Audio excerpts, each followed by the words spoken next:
ముకుంద జ్యువెలరీలో వడ్డానం Mela October 4th నుంచి 12th వరకు ఫ్లాట్ 9.99% విఏ ఆఫర్ మీకోసం. నమస్తే రమగారు. నమస్తే జయ. చందమామ కథ ఒకటి చెప్తారా? పూర్వం అట కేరళ రాజ్యంలో రసార్ణవుడని ఒక ఆయుర్వేద వైద్యుడు ఉండేవాడట. ఆయన చాలా కాలం గురు శుశ్రూష చేసి ఎన్నో గ్రంథాలు చదివి వైద్యం చేసేవారు. అమృతహస్తమే అయింది. ఆయన చేత్తో కుదరని జబ్బే లేదు. అద్భుతమైన వైద్యం చేసేవాడు. ఈ రసార్ణవుడి కుమారుడు సోమదత్తుడు. అతను కూడా ఆయుర్వేద వైద్యమే. సాధారణంగా అనుచానంగా వైద్యాలు వస్తూ ఉంటాయి. వంశపారంపర్యంగా చేస్తారు. అయితే ఏమైంది, కుర్రవాడు కూడా చేస్తుండేవాడు వైద్యం. ఈయనకి ఒకసారి ఏమనిపించిందంటే, నేను ఇంతకాలం గురు శుశ్రూష చేసి మా నాన్నగారి దగ్గర ఎన్నో తాళపత్రాలు ఉండి నేను ఎంతో భక్తి తత్పరతతోటి ఈ పని చేస్తున్నాను. అనుచానంగా వస్తుంది కాబట్టి నా కొడుక్కి కూడా వచ్చింది, కానీ నాలాగా వీడు చేయలేకపోతున్నాడు. నా అంత అనుభవం వీడికి రాలా. అందుకని ఏదైనా ఒక దైవ సహాయం లభించాలి. నాడి చూసి వైద్యాన్ని వీడి జబ్బు ఇదేని పసిగట్టగలగాలి. వాడి చేత్తో ఏది ఇచ్చినా తగ్గిపోవాలి. దీనికి ఏదైనా ఒక దైవ సహాయం తీసుకుందామని అనిపించింది. ఆయన కొడుక్కి తన వైద్య వృత్తి అప్పచెప్పి, ఇల్లు వాకిలి ఆశ్రమం అన్నీ అప్పచెప్పి, తోటలు దొడ్లు ఉన్నాయి, ఇవన్నిట్లలో ఈ మన మూలికలు అవి ఉండేవి. తపస్సుకి వెళ్ళిపోయాడు. ఆయన 3 ఏళ్ల పాటు చాలా తీవ్రంగా అశ్విని దేవతల కోసం తపస్సు చేశాడు. అశ్విని దేవతలు కొంచెం సులువుగా ప్రత్యక్షం అవుతారు. మనం ఇంతకు ముందు కూడా ఒక కథ చెప్పుకున్నాం. అయితే ఈ దేవతలు ఇద్దరూ ప్రత్యక్షం అయ్యారు. ఏం కావాలి నీకు అని అడిగితే, ఒక అద్భుతమైన వైద్యం చేయగలిగే చెట్టు, దానివల్ల కుదరని జబ్బు లేకుండా చేయమని అడిగారు. ఇవ్వమని అని అడిగాడు. ఒక మూలిక అలాంటిది ఇవ్వమంటే వాళ్ళు ఏం చేశారట, కొన్ని గింజలు ఇచ్చారు. ఒక గింజలు ఇచ్చి, ఈ గింజల్ని పాతిపెట్టు, దీని నుంచి ఒక మహావృక్షం వస్తుంది. ఇది స్వార్థరహితంగా చేసినంతకాలం దాంతో ప్రతి జబ్బు తగ్గిపోతుంది. స్వార్థం లేకుండా చెయ్యాలి, లేకుండా స్వార్థరహితంగా చేసినంత కాలం పనిచేస్తుంది. దీనికి ఒక ఫలం కాస్తుంది, అది స్వర్గ ఫలాన్ని ఇస్తుంది, అమృత ఫలం. అది స్వార్థంతో తీస్తే మాత్రం రాదు. స్వార్థంతో తీసారా వేరే అడ్వర్స్గా వచ్చేస్తాయి. ఆ పండు కోసాక ఇంక ఈ చెట్టు లాభం లేదు అని చెప్పారు. ఈయన బీజాలు తీసుకుని మళ్ళా కేరళ రాజ్యానికి వచ్చేసాడు. వచ్చాక తన వాకిట్లో ఒక పక్కగా మంచి ఈశాన్య దిక్కున ఈ అద్భుతమైన గింజల్ని, దేవతలు ఇచ్చిన గింజల్ని నాటాడు. చూస్తూ ఉండగానే ఒక చెట్టు మొలిచింది. తక్కువ రోజులుండి అది మహావృక్షమైంది. దాని ఆకుతో తలనొప్పి, కడుపుల నొప్పి, వీపు నొప్పి, వేలు నొప్పి, పడింది గాయం, కాలిన గాయం అన్నీ నయమైపోయేవి. ఆకులు కోయటం, చూర్ణం చేయటం, ఇచ్చేయటం, రసం తీయటం, ఇచ్చేయటం, ఆకులు తీసి పుండు మీద వేస్తే మానిపోతుంది.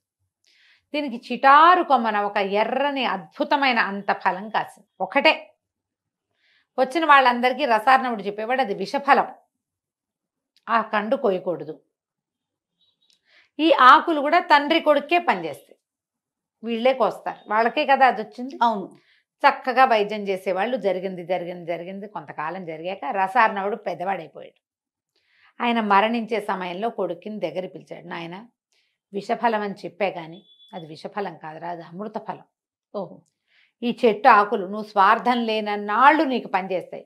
స్వార్థం నీ బుద్ధిలోకి వచ్చిందా, ఈ ఆకులు పనిచేయి అంటే కొడుకు అన్నాడు. సోమదత్తుడు ఆతృతగా, నాన్న నువ్వు అమృత ఫలం అంటున్నావు, చచ్చిపోయేందుకు సిద్ధంగా ఉన్నావు, ఆ పండు కోసి నువ్వు తీసుకుంటే నువ్వు బతుకుతావు, మన కోసమే కదా అశ్విని దేవతలు ఇచ్చింది అంటే ఆయన చెప్పాడు, కాదురా నాయన, ఆ పండు కోసామా ఇక ఈ చెట్టు పనిచేయదు.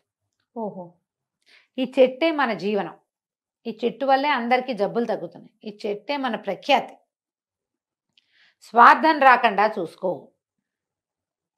పండు మాత్రం కోయొద్దు. బాగుంది. సోమదత్తుడు ఎంతకాలమో వైద్యం చేస్తూ ఉండేవాడు. వచ్చిన వాళ్ళంతా అడిగేవాళ్ళు, మా నాన్నగారు అది విషఫలం అన్నారు, ఆ పండు ఉంటేనే ఈ చెట్టుకు బలం, కానీ అది కోయకూడదు, ఏదో చెప్పేవాడు. ఎవరు దాని జోలికి వెళ్ళేవాళ్ళు కదా. ఈ డాక్టర్ దగ్గరికి వచ్చే వాళ్ళంతా జబ్బులు మారి వాళ్లే కదా, వేరే యావగేషన్స్ తోటి ఎవడు రాడు అక్కడికి. అంతేగా, కొత్త ఐడియాలతో రారు. ప్రతి వాళ్ళు వైద్యం కోసమే వస్తారు. డాక్టర్ల దగ్గరికి వచ్చేందుకు పిచ్చి వేషాలు వేయడానికి వస్తున్నారంటే ఎవరైనా వాళ్ళు మనుషులుగా ఉండడానికి కూడా పనికిరారు. అంతే. డాక్టర్ దగ్గరికి వైద్యం కోసమే వెళ్ళాలి. అయితే ఏమైంది, కొంతకాలం గడిచాక ఆ ఊరి ఆ ఆ రాజ్యం తాలూకు రాజుగారికి విపరీతమైన కడుపులో నొప్పి. ఎన్ని మందులు వాడారో తగ్గల. రకరకాల మందులు వేసుకుని ఆయన కడుపులో మంటలు పుట్టేవి, పిసుకు పుట్టేసేది. ఇంతలో ఎవరో చెప్పారు, రసార్ణవుడి కుమారుడైన సోమదత్తుడు అద్భుతమైన మూలికా వైద్యం చేస్తాడని, అతను చెయ్యి పడితే తగ్గిపోతుంది. ఆయన వెళ్దామనుకున్నాడు. ఆయన బతికేలాగా లేడు ఆ నొప్పితోటి, ఆ ఉదరసూలతో. కూతురు నాన్న ఏమైపోతాడోనని రాకుమార్తె అయినటువంటి మణిమాల కూడా, నే కూడా వస్తాను నాన్న అని అడిగింది. సరే మణిమాలని వెంబడి పెట్టుకొచ్చాడు. వచ్చేసి వీళ్ళ ఊర్లో బస చేశాడు. కబురు చేశారు. ఈయనకి అప్పటికే తెలిసింది రాజుగారు ఎంత డెస్పరేట్గా ఉన్నాడంటే తన నొప్పి తగ్గిస్తే రాజ్యమైనా ఇచ్చేసేలాగా ఉన్నాడు. ఇదొకటి. రెండో భర్త కూతుర్ని వెంట పెట్టుకొచ్చాడు. 20 సంవత్సరాల అమ్మాయి, ఎంత అందగత్తో, ఒక్కతే పిల్ల. ఆ పిల్లని చేసుకున్న వాడికే రాజ్యం వస్తుంది. ఈ సోమదత్తుడు నడి వయసు వచ్చేదాకా ఇతనికి స్వార్థం రాల, కానీ ఇప్పుడు వచ్చింది. ఇప్పటిదాకా ప్రతి వాళ్ళు ఏదో తృణమో పణమో పట్టుకొచ్చిస్తే వీళ్ళు హాయిగా గడిచిపోయేది, హాయిగా ఉండేవాళ్ళు. రాజకుమార్తె రాజ్యము రెండిటి మీద మనసైంది అతనికి. ఎవరిని చూడ్డానికి వెళ్ళినా 4 ఆకులు చేత్తో పుచ్చుకుని వెళ్ళేవాడు. ఒంటి మీద దద్దుర్లు అంటే ఆకులతో రాస్తే పోతుంది, కడుపులో నొప్పంటే ఇంత పొడి ఇంత దంచి వేస్తే పోతుంది. ఆకులు లేకుండా ఎప్పుడు వెళ్ళేవాడు కాదు. మొట్టమొదటిసారి ఆకులు తీసుకురాకుండా వెళ్ళాడు రాజుగారి దగ్గరికి. రాజును అడిగాడు, మా అయ్యా మీరు తగ్గితే మీరేమి ఇస్తారంటే, మీరు ఏది అడిగితే అది ఇస్తాను, మీకు ఏం కావాలో అడగండి, నా జబ్బు తగ్గించానంటే ఒక్క గడియలో పోగొడతా మీకు వచ్చిన సమస్యని. అసలు నిమిషాలే చాలు నాకు మీ జబ్బు పోగొట్టడానికంటే, మీరు ఏది అడిగినా సరేనన్నాడు. మీ అమ్మాయిని నాకు ఇచ్చి పెళ్లి చేయండి అన్నాడు సోమదత్తుడు. రాజు నిర్ఘాంతపోయాడు. 19-20 సంవత్సరాల పిల్ల, సుకుమారి. ఈయన చూస్తే నడి వయసువాడు, నల్లటివాడు, వంకర కాళ్ళవాడు,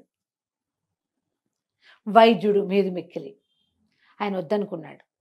ఏముంది, ఎట్టాగో చచ్చిన సిద్ధంగా ఉన్న, పోతే పోతా, పిల్లకి ఎవరో క్షత్రియుడు దొరుకుతాడు సరిపోతుంది అంటే, కూతురు ఒప్పుకోవాలి. కాదు నాన్న, నీ నొప్పి తగ్గి బాధ తగ్గి ఇంకా నీకు నడి వయసు వాడివే, ఇప్పుడే నువ్వెందుకు మరణించాలి, నువ్వు వృద్ధుడివి కాదు, పోని చేస్తానని ఒప్పుకో. ఈయన మహామహిమాన్వితుడు, 100 మంది వైద్యులు కుదర్చలేని దాన్ని కుదురుస్తాడంటే మేధావి, మేధావితో వివాహం కూడా మంచిదే కదా నాన్న అని బతిమలాడింది.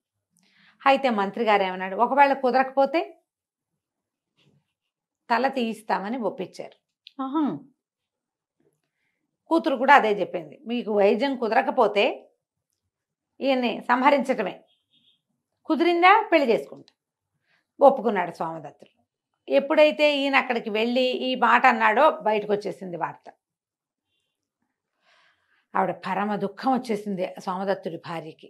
ఇంతకాలం 40 వయసు వచ్చింది, ఇంత పెద్దవాడయ్యాడు, 50 ఏళ్ళు వస్తే ఇప్పుడు రాజకుమార్తెను పెళ్లి చేసుకుంటే నా జీవితం ఏమవుతుంది, నేనేం చేయాలి? అంతేగా, అలాగే కదా ఆలోచన వస్తుంది జయ. మరి ఆడవాళ్ళ జీవితం ఏమవుతుంది ఈ కాలం అంటే? మరి ఏమైనా 50 ఏళ్ళు వచ్చాక పెళ్లిళ్ళు చేసుకుంటున్నారేమో.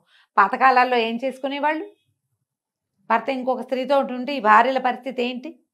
ఆవిడ పరమ దుఃఖం వచ్చేసింది ఆవిడకి. సరే ఈయన ఇంటికి వెళ్ళి చెట్టు నుంచి 4 ఆకులు కోసుకొని చెట్టుకో దండం పెట్టి రాజుగారి దగ్గరికి వెళ్ళాడు. ఆయనకి ఏం తెలుసు అంటే, ఏదైనా సరే ఆకులతో రాస్తే పుళ్ళు మాంతాయి, దెబ్బలు మాంతాయి, కాలిన గాయాలు మాంతాయి, వాపులు తగ్గిపోతాయి. ఎంతలా పుండైనా అందులో పురుగు ఉంటే పురుగుడు బయటపడిపోవాల్సిందే. లోపలికి ఇస్తే కడుపులో నొప్పి, ఎంత లావు నొప్పి అయినా, తలనొప్పి అయినా, వీపు నొప్పి అయినా, ఏ నొప్పి అయినా తగ్గిపోవాల్సిందే. ఆకులు కల్మంలో వేసి నూరించాడు. ఆయనకి ఇంత రసం తీసి ఇచ్చాడు.